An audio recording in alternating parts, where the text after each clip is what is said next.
Here in transition from the old to the new. Hello, Utah, and hello, Arizona.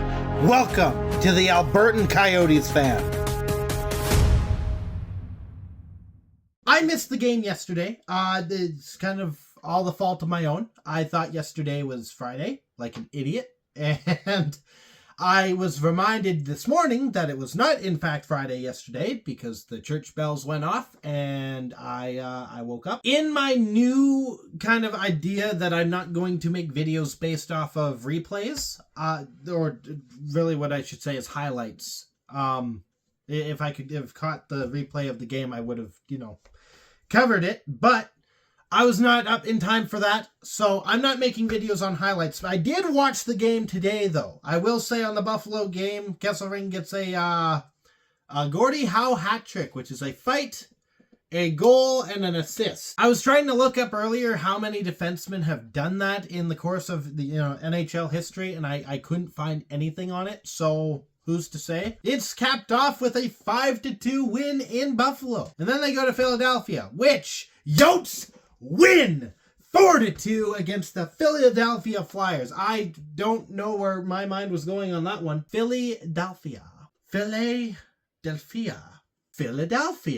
There we go. And rightfully, I expected the game to be chippy. This is the Philadelphia Flyers under the tenure of John Tortorella, which, he's pretty chippy. If you don't know who he is, he's the guy who tried to fight the entire roster of the Calgary Flames when he was coach in Vancouver.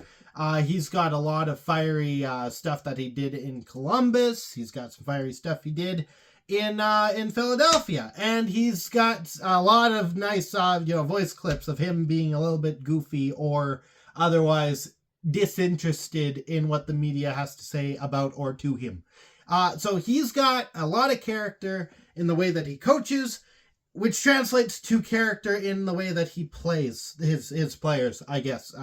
However, I'm trying to say that. So obviously, going into this one, the game gets chippy. And there's a lot of penalties that actually go against Philadelphia, which, it kind of doesn't surprise me. You build up a reputation, and that reputation is very much against the refs, because you don't like what the refs do. You don't like that they're not consistent. Hey, join us all! But when you're in that position, you're not supposed to really point it out, because then the refs don't like it, and now they're biased against you, which, they can say all that they want, that they're not. We all know that they are. That said, there were a couple surprises in this game, namely, the second period wasn't a curse for the Utah Hockey Club. First period was kind of, that feeling out phase, but it was a bit more, again, chippy. So there were some good chances. There were some, there was a good amount of those chances.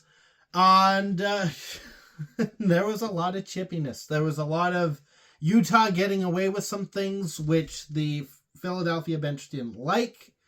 But overall, not much happened in the first on the tally card. So we jumped to the second, to which we get our first goal. Michael Carcone scores on a hard angle shot. He had some help from the Philadelphia Flyers with the puck going off of the goaltender, then the defenseman, and right into the back of the net. But as a lot of people within the NHL, business will tell you, it is not a matter of how you do it, it's a matter of how many you get. However, that goal is immediately nullified by a goal by Farabee, who is standing in the crease waiting for essentially the chance to tip the puck in. He hasn't tipped the puck in. He cleans up the mess from a shot that happened from the point, and the game is tied. But we go back up. Sergachev takes a shot from the point. It rips towards the net, then dives down, going into the back of the net. Sergachev, initially, it looked like he was the one who scored the goal, as it looked like the puck deflected off of the defenseman, down and in. But upon review, Valimaki gets credited with the goal with his stick up, crossbar height, which is legal. And he deflects the puck down. It goes into the back of the net. We're up 1 again, 2-1. Someone's got to remind me to put mousse in my hair. It's going to drive me nuts. Anyway, Philadelphia ties it right back up again after the fact. Owen Tippett basically has all the time in the world to walk into a shot. Upon entry, the Utah Hockey Club as a whole was kind of caught puck watching, and unfortunately, I want to say it was Michelli. It was Michelli. Michelli was kind of one of those players that was stuck in this puck-watching game. So when Owen Tippett got the puck, Michelli was without a man. And once he realized that Owen Tippett was his man and was the one with the puck, it was too late. Puck rips in, it goes into the back of the net. Utah is saved from danger by the efforts of Stauber. There's a 2-on-1 that happens short-handed. Credit to the defenseman. He takes away the passing lane, making it a 1-on-1 with the goaltender. The goaltender reads the play exactly how it was, like you read it off a page. Stops the puck. Play continues. We move on. Genther finds Cooley. Cooley goes forehand, backhand into the back of the net. That's 3-2. And we move into the third, to which the Flyers score. But actually, they don't, because upon further review, Konechny, in his efforts to, deflect the puck into the back of the net, which is his job, he made contact with the goaltender, which you are not supposed to do. That is not your job. That gets goals called back. We stay up 1. And as we continue playing through this period where it's chance after chance and fight after fight, not physically, but in the heat of the game, that kind of fight, the chippiness of playing hockey. It's a chippy game. We get the last goal of the game. Now this goal's a fun one. Drysdale drops the puck back for Frost to pick up. Frost whiffs on the reception, and he skates over the puck. Kind of in a similar light, not in a shootout situation, but in a similar manner to how Brad Marchand last season, I think it was, or maybe 2 seasons ago. Time is, it's beyond me right now. Either way, Brad Marchand, he skates, he touches the puck, it moves forward like an inch, and he loses the game for Boston. In this case, Frost overskates the puck, kind of moves it forward, but in moving it forward but overskating it, he gives Stenlund a gift. Stenlund skates in, and 5-hole, puck goes right into the back of the net. 4-2, that's where we end the game. So I don't really have much more to say on this one. I will say, second period looked excellent. It's not something we're used to. The second period is usually a disaster. We had disastrous moments, but they were handled, and they were, if it was a goal from Philadelphia, it was immediately met with a goal from us. So it wasn't a big problem. Usually I would kind of use the last game that happened, so in this case yesterday, to translate what this means for the team. And I mean, this is also the second half of a back-to-back, so this is also a tired roster. So you got to take that into account as well. I do think, though, that this team is finding their game. They're finding their identity. They're finding their ways to not collapse in the second period, which is good. It's a good thing. And that becomes ever more important now as we enter into the Christmas, we're getting real close to Christmas. We've got probably, I think, less than 10 games to go. I think. And the reason that's important is because usually the latter half of the season after Christmas turns into a fight. It is a fight for position in the standings.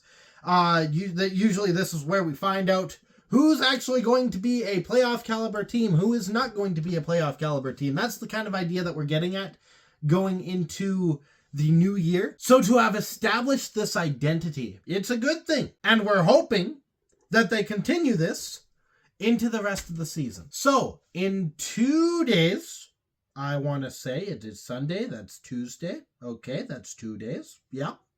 In 2 days, we play the Minnesota Wild, who are, as of right now, I don't want to... Yeah, I mean, they're a divisional rival, first off. But, they're top of the...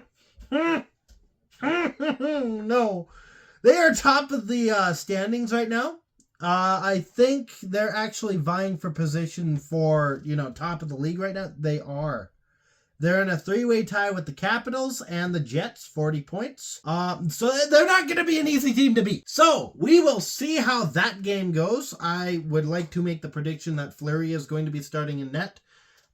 He seems to kind of be their backup at the moment, and hopefully they decide to treat us as a lesser team, because that's what happened last season. I'm not trying to say that this is a bad team. I'm trying to say that this is kind of history repeating itself, maybe, from last season on to this season. So I'll be back for that. I don't like looking at the score right now, or the standings. This is depressing. I'm not doing that anymore. I'll be back. In the meantime, stay howling. Go Yotes. I know I'm wearing the Sharks jersey, but, they deserve some love and pity as well, I think. So, Thank you so much for watching. If you liked what you saw, you can hit the like button, you can hit the subscribe button. There's a couple of different ways to show your support. Share this with your friends. I feel like my voice just cracked there. But as always, I'll be back.